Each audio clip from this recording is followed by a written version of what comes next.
I mean by participatory contract? It's the kind of contract that two group of people are involved, which both contributed their capitals, or one contribute his capital while the other person give his expertise. But today's class will suddenly look at the non-participatory contract. When we said non-participatory contract, we are referring to a contract that based on financing an asset or financing a business in order to have a profit at the end of the day, or cost plus. Okay, the non-participatory contract, there are many, but the mainly one, the one that was well known, there are three while the others are moving under them. We have Murabaha financing and Salam financing and Istisna. But today we are going to look at the Murabaha financing. Murabaha financing is a kind of buy. When we say buy, we are referring to a sell. It's a kind of buy that is based on trust, which is amana. When we say trust in Arabic, we are referring to amana, where sellers names, or the seller name the profit makeup that is applying on the cost price of that goods. So the person, that is the seller, has a assets and name the price, that is the cost plus on that particular asset, additional to the real price of the assets. So we know that, or we already understand that as what? As Bay al Amana, Murabaha. So where did this Bay al Amana comes for? When we look at it, Bay al Amana, it means um, uh, the Murabaha is based on trust. It's based on trust because you can buy a product, name the cost of the product and also the profit plus or the makeup in order to sell it to a customer. We have another way or method of doing that, but when you do not name the profit, you do not name the makeup on that particular asset, we refer that one as not a murabaha, rather than we call it uh, uh, al-musawama, as we are going to discuss it later on. Okay, it is a term of Islamic fiqh, that is Islamic jurisprudence. It refers to a particular kind of sales having nothing to do with the finance in its original sense. But when you look at the Murabah originally, it has nothing to do with financing anything. It will just for you to go straight to somebody, request that particular item from the person. If the person is selling it, the person will give it to you and also add makeup on it to pay him with the makeup. So that one can be installment basis or can be at once. But a lot of scholars has discussed the issue of murabaha by saying murabaha mostly should be deal or should be done through installment. But that one is not an acceptable view 100% because there are some scholars that says no, you can use, you can pay your money and take the item. Okay, the word murabaha is derived from ribha. Ribha, it means a profit, which means gain, profit, or addition. A cost plus sell contract in which parties bargain on the margin of profit over the non-cost price. So after knowing exactly how much that asset is cost, you have nothing to do with the cost of the price. Only what you have to start bargaining in order to have a solid business is the markup. Markup, that is where you can bargain, you can ask for a reduction, or the seller can resist on the amount said without reduction. That one is the way the bargaining is. But the cost of the price, the cost of the product has nothing to do with reduction or addition. Okay, the seller has to honestly reveal the original cost of the underlying and provide all cost-related information to the buyer. That is how Murabaha is transparent. It's transparently related, that you are to honestly reveal the original cost of the underlying asset and provide all information related in order for the buyer to look at it and pay his money. It can take a form of sports sale or credit sale by muajjal. So that's exactly what we are saying. That can be on spot. You can pay the money and take your asset, or can be based on bay al muajjal, that is credit sale. Maybe credit sale in the sense that you trust the person and you give him credit. He will be paying you in installment basis up to the end of the payment.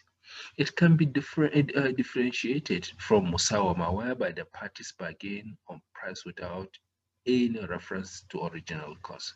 So in musawama case, you have nothing to do with the cost price. Of course, he will not reveal the cost price on that particular product, but that is the markup has to be discussed on, and also how much will be the distance. So musawama, you are not to even mention the name or mention the price of the product. That one is also allowed. Okay, musawama is a general kind of sale in which the price of commodity to be traded is stipulated between the seller and the buyer without any reference to the price paid or cost incurred by the former. It is a different from murabaha in respect of the price formula. So musawama, no need of you mentioning the name of price or anything. You add them together and set it to the buyer, and from there the buyer will understand that you have the cost price in it and plus makeup. So now you're going to ask for bargain, but it's not necessary for you to reveal the cost price as murabaha finance or murabaha contract. Murabaha is simply a sale. It is originally self connotation. The only feature distinguishes it from other kind of sale is that the seller in the contract expressly tell the buyer how much cost has incurred and how much profit he is going to charge in addition to the cost. But in Musawama, the cost price and profit are merged together without dignify it, the original source to the owner. In that scenario, you have no right on asking how much. That one does not necessarily important to you. What is important, if you want to bargain or ask for reduction, that will be between you and the seller. Murabaha gives both professional and non-professional participants in the market an opportunity to identify and compare value of money and provide a means of ensuring the profit seller without displaying or keeping a record of retail prices. So Murabaha also is significant by understanding such. Okay, let us look at the Murabaha Muajjal. Murabaha Muajjal al Bay Bithaman al Ajil. So they are all the same thing. You can use BBA, that is Al Bay Bithaman al Ajal. Bay Bithaman al Ajal or Murabaha Muajjal. So it's an Arabic maxis, but they are referring to Murabaha, which is Murabaha based on credit.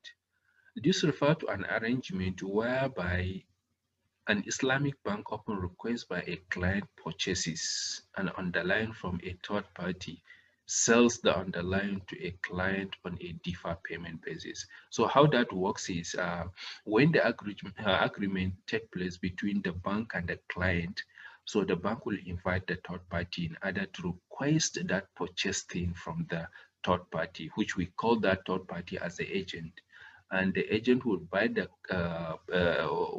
client, will buy the underlying asset to the client. But the agent has to deliver first to the client, to the bank, before the bank issued to the client, and that the payment will be in a deferred payment basis, as we are going to see it in the future instances. For Murabaha, mu'ajjal, to be legal, the bank must purchase a commodity through a contract and sell it to the client under a separate contract. So you can see, first of all, when the client comes to the bank, asks the bank for that particular item, the bank will look at it, because the bank cannot buy all the items and keep it under its control because the risks related to it or associated to. So what will happen is they have an agent. When you bring your own needs, they will instruct the agent to go and buy such needs and bring it to the Islamic bank. In that scenario, Islamic bank take the possession of that particular commodity and later deliver it to client under a separate contract, as we mentioned. A different Murabaha price, which is the set higher than the spot cash and carry price, is objected by the sum of the Islamic bank and finance scholars. But when we look at it, as Ayuba mentioned in 239, if you look at it, some of the scholars has a disagreement on cash and carry. When we say cash and carry, that is payment on spot.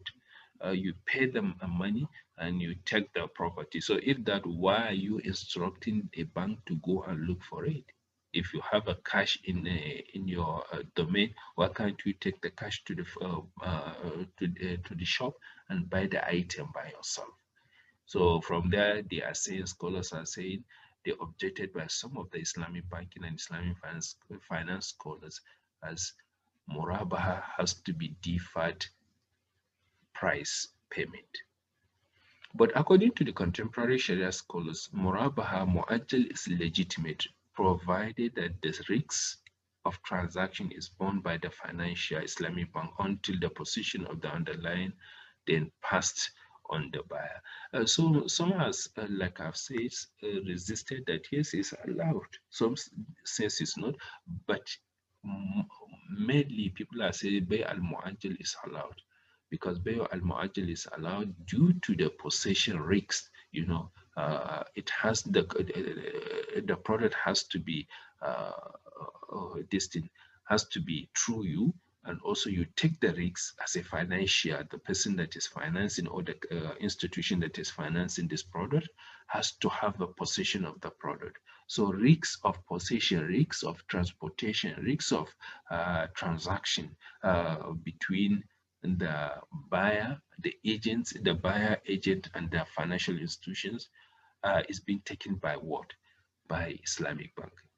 Then pass it to the buyer, and then later on to the client, you deliver the product to the client. Because of that risk position, that this thing become eligible. Let's look at the practical Murabba, how clients approach Islamic bank looking for a financing or looking for a assets. So the client, first of all, come to the Islamic bank. Have you seen it? So client goes to Islamic bank, and what? Write a wa'ad between the client and the Islamic bank need to be signed. A word need to be signed between them, because you can't just say, client cannot just enter the Islamic bank and request for something, and later on when the Islamic bank bought the item, the client may say, no, I don't want it anymore because I have no this legal binding. So in this scenario, you have to sign an agreement between Islamic bank and the client, as he will buy the asset when purchased. So the Islamic bank, after written that agreement, has to look for his what? Agents. And in that scenario, an Islamic bank engage agents to purchase the product from the vendor. So from there, the agent will go and look for the asset and get the asset. So when agent get the asset, straightforward, you will take the asset to Islamic bank. The asset to be possessed and transferred to the Islamic bank, because he will not hold the asset under his possession. He has to transfer the asset to Islamic bank as instructed. And from there, Islamic bank will now deliver the product to client. So deliver the asset to the client at the end of the contract. So you can see how the contract is being carried out. First, it seems to be 2 to 3 contracts. Number one, the first is to sign the agreement between the Islamic bank and client. by giving assurance that you buy the asset after getting it. So the Islamic bank will go down to look for an agent. That is, he has the Islamic bank has agents separately. So from there, the contract also between the agent and Islamic bank will occur by looking for the asset. After getting the asset, he has to deliver to Islamic bank first, and the Islamic bank will assign the contract of selling, taking it back to the client with the cost plus. That's how practical Murabaha is all about. Potential benefit of BBA. When we say BBA, like I've said, بثمن مؤجل, that is, what are the potential benefit? The potential benefit is fixed selling price. Yes. And the imputed profit rate must stay fixed even though cost of fund have changed. So in the issue, when you agreed on the price and everything, even in the future instances, cost has changed, it has nothing to do with your own contract, because your contract has already signed and bind. So number two, changing the profit rate according to the market rate will increase the contractual selling price, which violate the act principle that requires only one price in the one sale. So here, by changing in the profit rate according to the market rate, it won't touches your own destiny, because if they change, it means has violate the act principles. So when we said act principles, that's the contract principles, and that is another topic which we may consider it under buyback contract, which is not allowed by ULAINA. So non-penalty on late payments. Initially, you have not to charge any amount on any penalty when the payer or when the buyer defaulted in paying. You are not to charge him any amount in order to maintain your product value. No, but late management fee may be imposed. So you can impose him a penalty management fee, but late management fee may be imposed. Some of the scholars are saying it won't be possible if that has been agreed on, no need of any management fee. Although some are saying you pay penalty, and the penalty, it will not be used by the bank. It has to take to charity organization if you defaulted in pay negligently. Okay, let's look at the condition to Murabaha. It is not allowed to conduct Murabaha on a deferred payment basis in the case of currency. You can't give a currency that is the money just like that and ask the money the client to pay you back with the money in a deferred forms with the interest in it, with the cost plus. That one we call interest, because monetary unit is just a medium of exchange, subject to the rules of buy as surf. So the money, you can't do that with the money. It has to be asset involved. Receivable or debt instrument cannot become underlying or Murabaha contract. So a debt instrument cannot also become a Murabaha in the contract. It won't be. It has to be asset, physical asset. Buyback arrangement and rollover in Murabaha are not allowed. Therefore, the bank must ensure that the goods requested by the client are not already in the client possession. So it has to be under, even the product or item is yours, the bank has to buy the product from you and take the possession. And the bank will have to keep the possession, the product with them. If you want, you can go and apply for it. But the possession is not under the bank, which is most of our Islamic banks today are doing such.